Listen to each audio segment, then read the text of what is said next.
Bismillahirrahmanirrahim. Assalamualaikum warahmatullahi wabarakatuh. Kami dari kelompok 11 yang beranggotakan Laini Febrian NIM 74, Hasni Uswati Nufus NIM 75, dan Sagita Fitri NIM 76. Di sini kami akan menjelaskan tentang teori elaborasi. Pengertian teori elaborasi. Elaborasi berasal dari kata elaboration. Dapat diterjemahkan sebagai pengembangan materi pembelajaran untuk dijadikan supaya pembelajaran itu lebih bermakna bagi siswa. Teori elaborasi mengekspresikan cara mengorganisasi pembelajaran dengan mengikuti urutan umum ke khusus. Sedangkan model elaborasi menurut Yuma adalah sebagai cara untuk mengorganisasi pembelajaran yang dimulai dengan pemberian kerangka isi dan pokok bahasa yang dianjurkan. Teori elaborasi adalah teori yang mempreskripsikan cara pengorganisasian pembelajaran dengan mengikuti urutan umum kerinci, seperti teori-teori sebelumnya. Elaborasi adalah suatu cara untuk mengorganisasikan pembelajaran, mulai dari memberikan kerangka isi dari bidang studi yang diajarkan. Setelah diberikan gambaran secara utuh, maka hal berikutnya adalah memilah-milah pokok bahasan tersebut menjadi bagian-bagian yang rinci. Bagian-bagian yang telah dipilih ini kemudian dijadikan subbagian, kemudian dikerucutkan lagi menjadi subbab atau bahasan yang lebih kecil. Pembelajaran ini efektif digunakan apabila ide yang ditambahkan sesuai dengan penyimpulan. Implikasi dari strategi belajar ini adalah mendorong siswa untuk menyelami informasi itu sendiri, misalnya untuk menarik kesimpulan dan berspekulasi tentang implikasi yang mungkin. Anak-anak menggunakan prior knowledge-nya sebagai ide baru, dapat meluas, dengan demikian dapat menyimpulkan informasi lebih banyak daripada yang disajikan sebenarnya. Bismillahirrahmanirrahim. Nama saya Sagita Fitri Rahmawati NIM 76 dan saya di sini akan menjelaskan materi tentang komponen strategi teori elaborasi, di mana terbagi menjadi 7, yaitu yang pertama urutan elaboratif untuk struktur utama pengajaran, kedua urutan persyaratan pembelajaran di dalam masing-masing subjek pembelajaran, yang ketiga rangkuman, yang keempat sintesa, yang kelima analogi, yang keenam pengaktifan strategi kognitif, dan yang ketujuh kontrol belajar. Dan di sini juga terdapat 7 komponen strategi teori elaborasi, yaitu yang A, urutan elaboratif. Urutan elaboratif adalah urutan dari sederhana ke kompleks atau dari umum ke rinci yang memiliki karakteristik khusus karena mendeskripsikan cara yang amat berbeda dengan cara yang umum. Di sini dipakai untuk menata urutan pembelajaran dari umum ke rinci. Yang B, urutan persyaratan pembelajaran. Di sini yang dimaksud adalah sepadan dengan struktur belajar atau hierarki belajar dari Gens. Yang C atau yang C, rangkuman.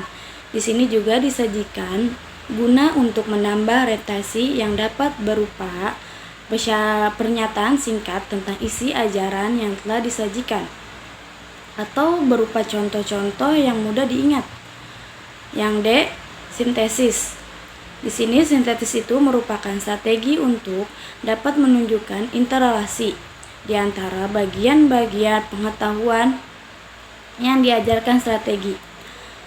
Pemberian sintesis sangat penting karena di samping fungsinya sebagai penghubung antara bagian pengetahuan. Yang E, analogi. Di sini analogi adalah komponen strategi yang penting dalam pembelajaran. Kenapa dibilang penting? Karena ini akan membuat lebih mudah untuk mengerti masalah ide baru dengan menghubungkan dengan masalah ide yang sudah dikenal. Yang F, pengaktifan strategi kognitif. Di sini pembelajaran akan lebih efektif jika memperluas kebutuhan siswa yang sadar atau yang tidak sadar, menggunakan strategi kognitif yang relevan, karena bagaimana proses pemberian input pada siswa merupakan rangkaian yang penting dalam proses belajar. Yang G, kontrol belajar. Di sini konsep mengenai contoh belajar mengacu kepada kebebasan belajar dalam melakukan pilihan dan pengurutan terhadap isi yang dipelajari. Kecepatan belajar, terus komponen strategi pembelajaran yang digunakan dalam strategi kognitif yang ingin digunakan sebagai komponen strategi yang diintegrasikan ke dalam teori elaborasi. Yang C, di sini karakteristik strategi pembelajaran elaborasi sebagai strategi pembelajaran yang diarahkan untuk mengembangkan kemampuan berpikir. Lalu strategi pembelajaran elaborasi memiliki karakteristik yaitu proses pembelajaran melalui strategi elaborasi menekankan kepada proses mental siswa secara maksimal. Strategi pembelajaran elaborasi bukan model pembelajaran yang hanya menuntut siswa sekedar mendengar dan mencatat. Assalamualaikum warahmatullahi wabarakatuh. Perkenalkan, nama saya Hasni Uswati Nufus. Di sini saya akan melanjutkan materi dari teman saya sebelumnya. Maka, dalam proses implementasi, strategi elaborasi perlu diperhatikan hal-hal sebagai berikut. Yang pertama, jika belajar bergantung pada bagaimana informasi diproses secara mental, maka proses kognitif siswa harus menjadi kepedulian utama pada para guru. Artinya, guru harus menyadari bahwa proses pembelajaran itu yang terpenting bukan hanya apa yang dipelajari, tetapi bagaimana cara mereka mempelajarinya. Oleh karena itu, guru perlu mempertimbangkan kognitif siswa ketika merencanakan topik yang harus dipelajari, berangkat dari hal yang umum ke yang khusus. Yang kedua, siswa mengorganisasi yang mereka pelajari. Dalam hal ini, guru membantu siswa belajar untuk melihat hubungan antar bagian yang dipelajari. Dan yang ketiga, informasi baru akan bisa ditangkap lebih mudah oleh siswa, manakala siswa dapat mengorganisasikan dengan pengetahuan yang telah mereka miliki.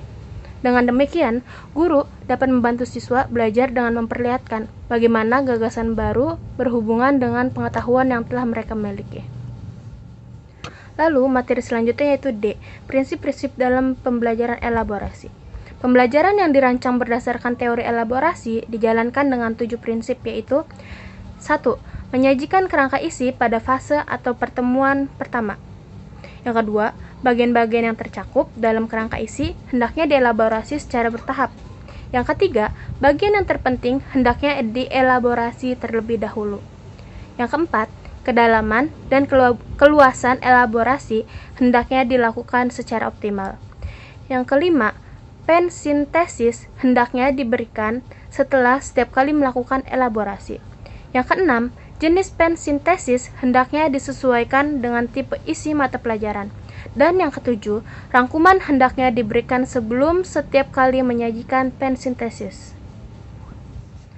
Selanjutnya itu langkah-langkah pembelajaran yang diorganisasi dengan model elaborasi. Langkah-langkah pengorganisasian pembelajaran dengan menggunakan model elaborasi yang berpijak pada analogi zoom lens adalah sebagai berikut. Yang pertama, penyajian kerangka isi. Pembelajaran dimulai dengan menyajikan kerangka isi, struktur yang memuat bagian-bagian paling penting dari bidang studi. Yang kedua, elaborasi tahap pertama adalah mengelaborasikan tiap-tiap bagian yang ada dalam kerangka isi. Yang ketiga, pemberian rangkuman dan sintesis eksternal. Pada akhir elaborasi, tahap pertama diberikan rangkuman dan diikuti pen sintesis eksternal. Dan yang keempat, elaborasi tahap kedua. Setelah elaborasi tahap pertama berakhir dan diintegrasikan dengan kerangka isi, pembelajaran diteruskan ke elaborasi tahap kedua. Yang terakhir, yaitu materi terakhir dari kelompok kami, yaitu kelebihan dan kekurangan pembelajaran elaborasi. Kelebihan strategi pembelajaran elaborasi. Yang pertama, elaborasi menempatkan siswa sebagai subjek belajar. Artinya, siswa berperan aktif dalam setiap proses pembelajaran dengan cara menggali pengalamannya sendiri. Yang kedua, strategi ini menggali pengalaman mengingat, berpikir, dan pengalaman setiap siswa. Yang ketiga, pengetahuan yang dimiliki setiap individu selalu berkembang sesuai dengan pengalaman yang dialaminya. Dan yang keempat, merubah pengetahuan yang bersifat audio menjadi visual. Hal ini bertujuan untuk merubah memori jangka pendek menjadi memori jangka panjang. Lalu ada kelemahan dalam strategi pembelajaran elaborasi. Yang pertama, tidak semua siswa bisa menerima strategi ini dengan baik dan tepat, karena gaya belajar setiap siswa berbeda-beda. Dan yang kedua, dalam mengimplementasikan strategi ini memerlukan banyak waktu untuk menggali, menghubungkan, menganalisis, mengembangkan pengetahuan, dan memerlukan berpikir kreatif untuk menemukan sesuatu yang inovatif. Sekian presentasi dari kelompok kami, yaitu kelompok 11. Kurang lebihnya mohon maaf. Wassalamualaikum warahmatullahi wabarakatuh.